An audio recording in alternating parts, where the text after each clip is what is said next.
Oh my God, that's made me so sad. So we have to be aware of what ways did we feel not important, or what ways did we want to receive love that we didn't, and get really specific. Like I said, was it a facial expression or lack thereof?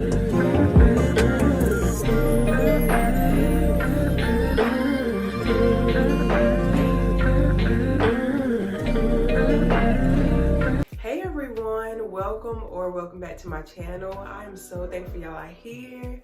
I pray you can find home here, and if so, welcome. I want to talk to y'all about breaking the generational curse of emotional neglect. I make these videos for my family, for the generation that came behind me and that's coming after me. I make these videos for the generations of people who have suffered through the traumas that I'm speaking about. So I always say, even in my previous videos, like, there's no one person to blame. You know, we can look at our parents and say, oh, they didn't treat us right, but our parents weren't treated right in those same exact areas. And so these generational curses just get passed down and passed down and passed down until somebody or people within the family come to a greater awareness of what's going on and how it's destructive. So where do I even want to start? So in my lifetime, not even with just my own family, but I think as a whole, people are starting to become a lot more aware of their emotions, of boundaries, of energy. My parents, my grandparents, I don't know how far up the generations it goes, but like, emotional neglect has been passed down as a norm. The awareness of certain abuse being wrong hasn't really been spoken about until this generation. I've seen how emotional neglect makes people, individuals, really scared and terrified of life. When you're emotionally neglected, when you don't get the guidance and the nurturing from the people who are meant to give it to you, you sense the fact that you're vulnerable. You sense the fact that you don't know how to handle conflict. You don't know how to handle social situations at work or at school or in relationships. Even though we can't consciously put a finger on all of our traumas and how it's shaped us, you have an overall sense of, I am not prepared for the real world. I am not prepared for life. And I think that's a big reason why a lot of people in the world now, they may be 50, they may be 40, 30, 25, 20 years old, 70 years old, but inside they feel like children. They feel like unprotected, unsafe, maybe even invisible, or just like lost little children, because for generations in a lot of our families, we haven't been given the attention and the emotional investment that we really need to feel confident to step out into this world. Like, think about it. When somebody gets in a car accident, typically the person with the insurance, with the papers on their car and everything like that, they aren't as panicky. Yes, they may be shook from the accident, but they're covered. They're like, okay, well, this is unfortunate, but we can handle it. Compared to somebody who doesn't have insurance, may not have a license, it may not even be their car, okay? They know that they're in trouble. They know that they're vulnerable to whatever may be put upon them, you know, outside of just the accident itself. Emotional neglect is very similar to not having insurance in life. You're walking through life without the social skills. You're walking through life without the self-esteem, without the confidence. You don't know yourself. You don't feel like you measure up to anybody around you because you haven't been poured into. You haven't been asked the questions about, who are you? What do you love to do? What are your strengths? What are your weaknesses? You know, our parents are supposed to give us this, but when it comes to generational curses, there's this passed down legacy of don't ask, don't tell, don't look, don't touch. There's this very survival mode way of approaching interpersonal relationships, where how can you learn to play when all that's important in the moment is keeping up an ego, keeping up a facade, trying to feel safe, trying to feel secure, trying to put food on the table, just trying. It's all this trying energy. And a lot of us have been robbed, including our parents and grandparents and so on. A lot of us have been robbed of a childhood, not just the birthday parties and the toys, but a lot of us have been robbed of really getting to know who we are. All of us are born with very unique and very important skills, very important assets that we are meant to carry out into the world and be confident in it, be proud of ourselves. But again, because so many of our families have been living in survival mode, we're walking through life not knowing who we are. We subconsciously know that we don't know who we are, and anybody can pull our cards at any time.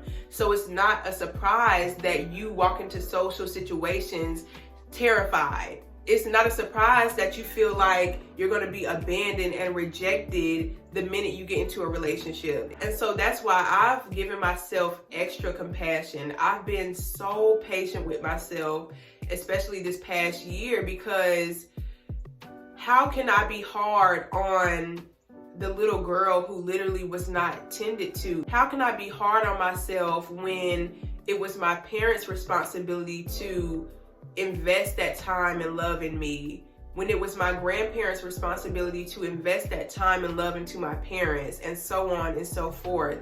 How can I be mad at myself for everything I've never known? You know, and that's why I'm so thankful for YouTube, because it's expanded my mind. It's opened my eyes to not only the possibilities, but the reality and how many people go through emotional neglect. You know, please forgive your parents. Don't let them off the hook, but still consider the fact that they're starving and desperate for some sort of love that they didn't get themselves. So even if you don't have a good relationship with your family or your parents, forgive them for you. Forgive them for the fact that you were passed down the same traumas, you were passed down the same insecurities, the same survival instincts and methods and mindsets, but you have the awareness, you have the tools now to actually heal, to actually find other people who can put into words what you're feeling. Our parents, they didn't really have that. A lot of our parents are still not really tech savvy. You know, therapy wasn't really a huge thing like it is now. Yes, therapy was a thing, but that wasn't the initial, like, I should go to therapy. You know, for us, it's like, why didn't you just go to therapy? For them, they were so focused on work and taking care of us that it was like, what even is that? I don't have time or money for that, unfortunately. So forgive them, not because they didn't do wrong. Forgive them for the fact that you're now healing traumas that they still can't even see in themselves. It's not your job to heal anybody. It's not your job to force anybody to be aware, but forgive for your health. Forgive for the simple fact that you have the access, you have the ability to heal and live a life that they may never get to see.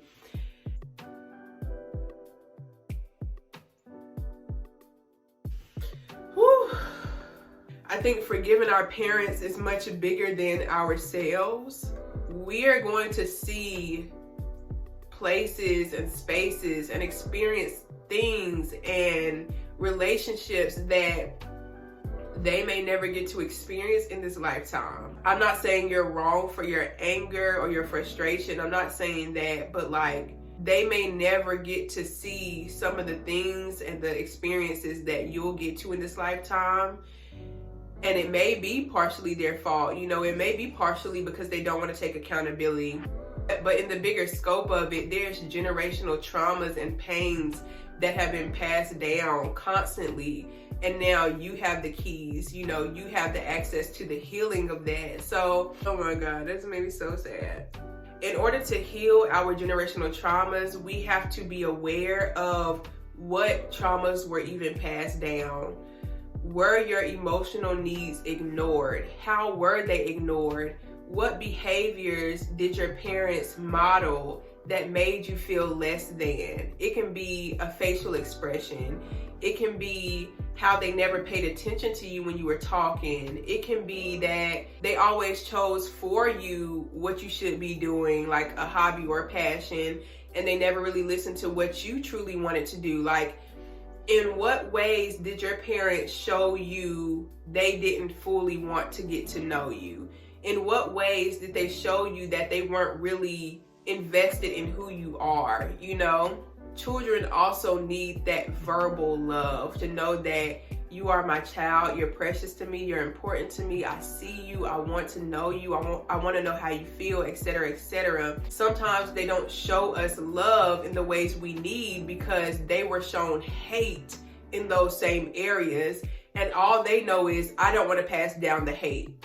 I don't want to pass down the anger that I felt, so I'm just going to be neutral here. And so in situations where we may feel like, dang, they didn't love me at all, it really may be that they don't know how to show that to you. They don't know how to give that to you. But all they do know is they don't want to pass down the hate that they felt in those different ways. So we have to consider that too. So we have to be aware of what ways did we feel not important, or what ways did we want to receive love that we didn't, and get really specific. Like I said, was it a facial expression or lack thereof? Was it them showing up to, you know, your game or lack thereof? Like, get very specific on the event and how it made you feel. And then also a major part of it is, how did they pass down abuse? Sometimes our parents may go through physical abuse, but they refrain from the physical and instead verbally abuse us. And so you have to be very honest about, in what ways were you abused? If it was physical, it was physical. If it was verbal, psychological, if you feel like they stunted your growth, if they didn't allow you to fully be a person and voice your thoughts and really own who you are without belittling you, or, you know, trying to threaten your sense of self with their ego and a sense of knowing it all. Like, in what ways did they abuse your sense of self? In what ways did they abuse your inner child who was just trying to grow and understand what the world is? Once we're aware of how we were abused, we can also be honest about how it made us feel, but we can become aware of when we go into those abusive moments. We can be aware of when we may default to those methods of abuse or similar abuse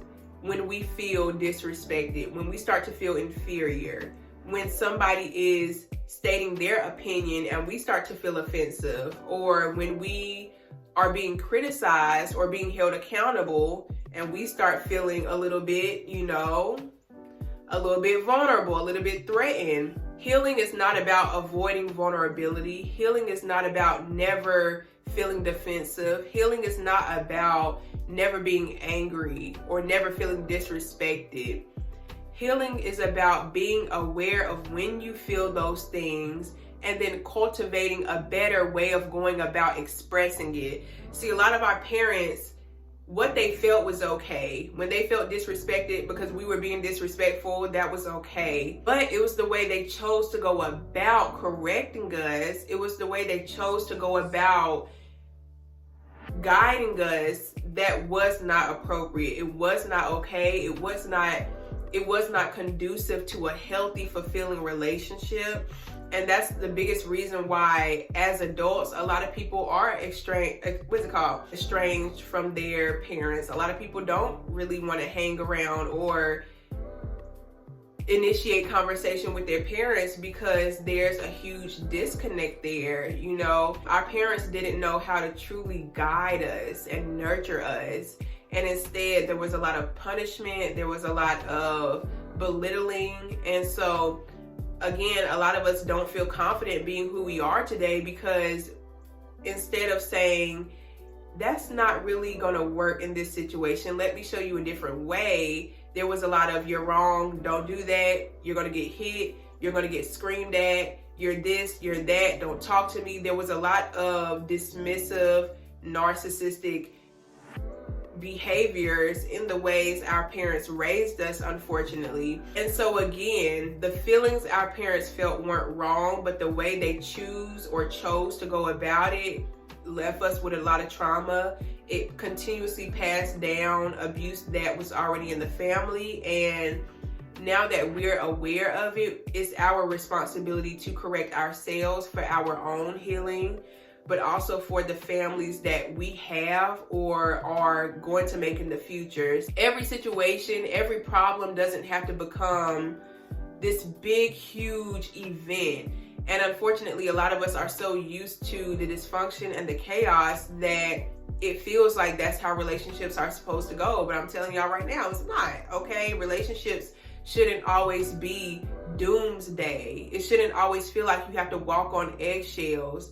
And so the most important thing I want y'all to take from this video is to start looking at your behavior. Start to look at how you give love, how you give hate, how do you express your most genuine emotions?